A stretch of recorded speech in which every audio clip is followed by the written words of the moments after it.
Well, joining us now is Patrick Colbeck, an election challenger in Wayne County, Michigan.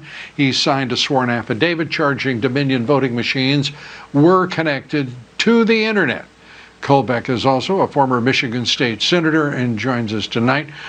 Good to have you with us. Let's turn, Patrick, first to the canvassing of the vote.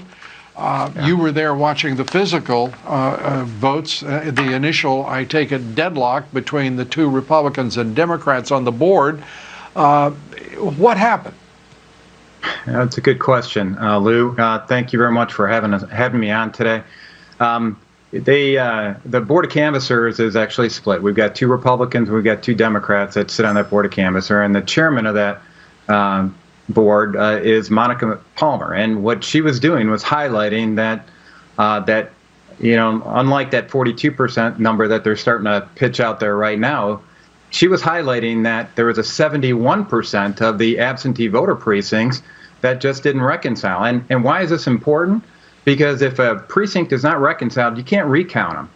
That's an invitation to voter fraud. And so if you can stuff the ballot, if you can stuff the tabulator with those ballots, there's no way to go back and take those ballots off the table. They're going to be in there for the public record.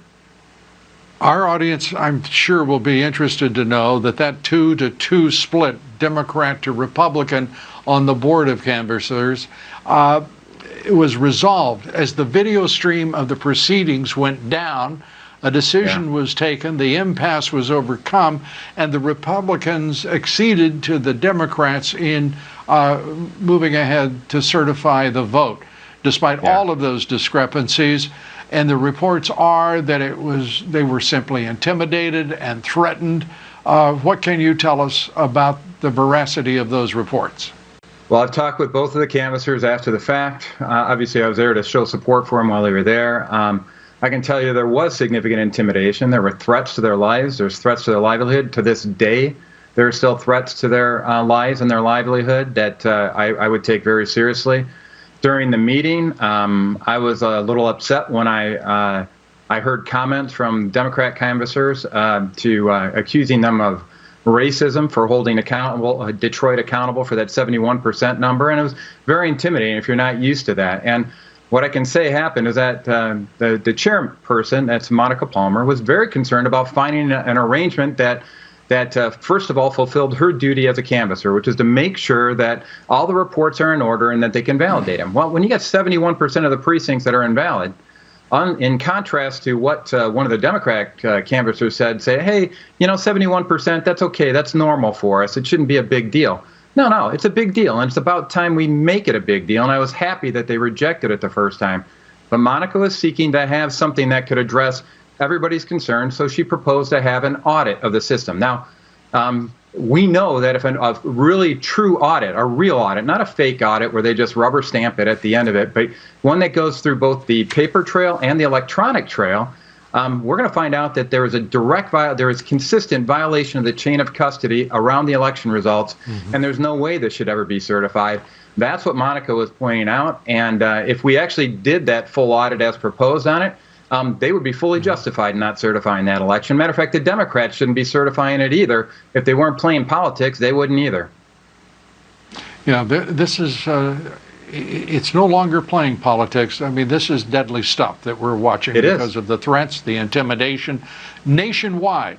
It began, I think, in earnest with, of course, attempting to block the election of Donald Trump.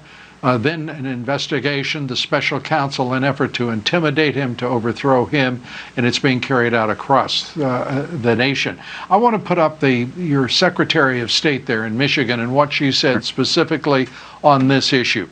Jocelyn Benson, may we have that, please? Okay. Well, it appears that the truth won in this scenario. Basically, the evidence is clear. There were no irregularities. There was no evidence of widespread fraud, and in fact, they were simply minor clerical errors than we were discussing, actually less clerical errors than in past elections. 71% is fewer than what they had in previous elections?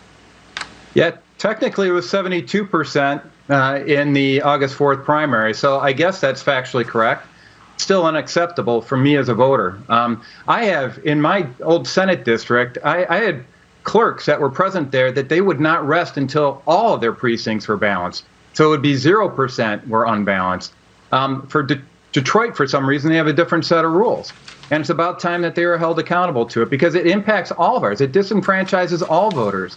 And here's one bright spot in all this is that I've seen in the wake of what's happened in this outrageous subversion of election integrity, I'm seeing Bernie supporters getting together with us because if anybody knows about election integrity subversion, it's a Bernie supporter because they've had elections stolen from them repeatedly. It's people from libertarian stripe. It's our establishment Republicans that are getting together with our grassroots Republicans. Everybody's rowing in the same direction for the first time. The key is to see it through all the way through these court challenges. Patrick, we thank you for being with us. Patrick Colbeck, and he has filed a sworn affidavit on the fraud and irregularities that have taken place there in Wayne County. Patrick Colbeck, thank you for being with us, and thank you for standing up for what's right.